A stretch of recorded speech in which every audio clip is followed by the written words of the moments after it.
السلام علیکم دوستوں، میرا نام ہے محمد یوسف اور آپ میرا یوٹیوب چینل دیکھ رہے ہیں ہجرا آفیشل۔ دوستوں، ہم نے پچھلی ویڈیو میں بات کی تھی کہ سلطان ملک شاہ کیسے وہ تخت نشین ہوئے، اس کی کیا عمر تھی۔ تو آج ہم ویڈیو میں بات کریں گے کہ سلطان ملک شاہ سلطان بننے کے بعد کیا کیا مصیبتیں ان کو اوپر آئیں۔ سلطان ملک شاہ کے لیے صورتحال یہ تھی کہ اس کے خلاف 3 اطراف سے خطرات نے سر اٹھا لیا۔ سلطان ملک شاہ سلجوقی گوک نو عمر تھا، مگر اس کا وزیر با تدبیر نظام الملک توسی ایک جہاں دیدہ، تجربہ کار اور دانشمند شخص تھا۔ بدترین حالات میں بھی اس کو گھبراتے ہوئے نہیں دیکھا گیا تھا، چنانچہ مصیبتوں اس کی یلغار میں بھی وہ ڈٹ کر کھڑا ہو گیا۔ اس موقع پر دوسی نے سلطان ملک شاہ سلجوقی کو یہ مشورہ دیا کہ فی الحال ہم سمرقند کے حاکم کو نظر انداز کرتے ہیں، بعد میں اس سے نمٹ لیں گے۔ دوسرا یہ کہ غزنیوں کی شورشوں سے نمٹنے کے لیے اپنے بااعتماد سالار گمشگین کو روانہ کر دیتے ہیں اور وہ یقیناً غزنیوں سے نمٹنے میں کامیاب ہو جائے گا، جبکہ ہمیں فی الحال قادر بیگ کا مقابلہ کرنا چاہیے۔ نظام الملک توسی کے تمام مشورے ہی نہایت عمدہ و اعلیٰ تھے۔ ملک شاہ کے علم میں یہ بات آ چکی تھی کہ اس کے لشکر میں بہت سے امراء اور سالار اندرون خانہ قادر بیگ سے جا ملے ہیں۔ اسی طرح توسی کے بھی علم میں یہ بات آ چکی تھی، مگر کسی نے بھی ان وزراء اور سالاروں کے خلاف کوئی تعرض نہ کیا۔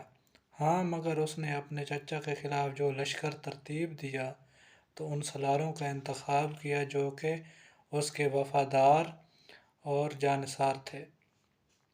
اب اتفاق ایسا ہوا کہ جس وقت سلطان ملک شاہ سلجوق لشکر کے مقابلہ کے لیے نکلا تو 2 امیر خاصے بڑے لشکر لے کر اس کی مدد کے لیے پہنچ گئے۔ ان 2 میں سے ایک تو عرب سردار اشرف الدولہ مسلح بن قریش تھا۔ اسے سلطان الپ ارسلان نے اپنے دور حکومت میں موصل شہر انبار اور چند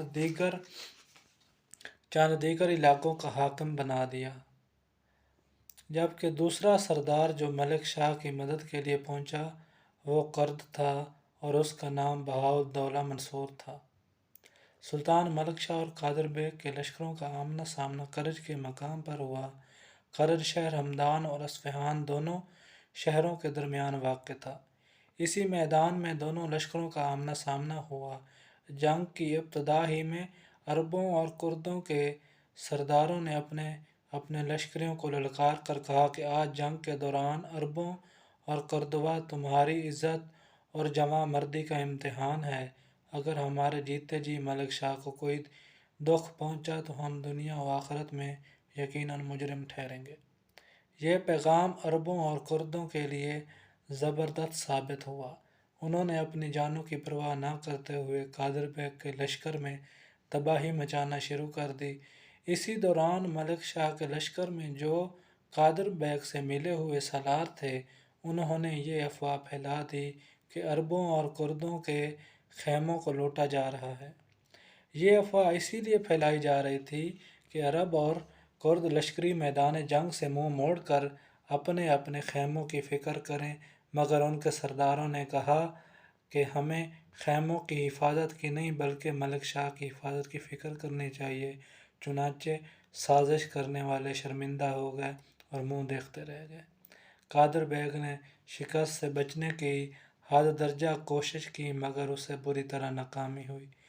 اس کا سارا لشکر تتر بتر ہو کر رہ گیا اور وہ اپنے دونوں بیٹوں کے ساتھ میدان جنگ سے فرار ہو کر ایک قریبی بستی میں جا چھپا، مگر ملک شاہ کے لشکری بھاگنے والوں کے تعاقب میں گئے ہوئے تھے۔ انہوں نے قادر بیگ اور اس کے دونوں بیٹوں کو اس بستی سے گرفتار کر لیا اور اس کو زندان میں ڈال دیا گیا، جہاں کچھ عرصہ کے بعد وہ وفات پا گیا۔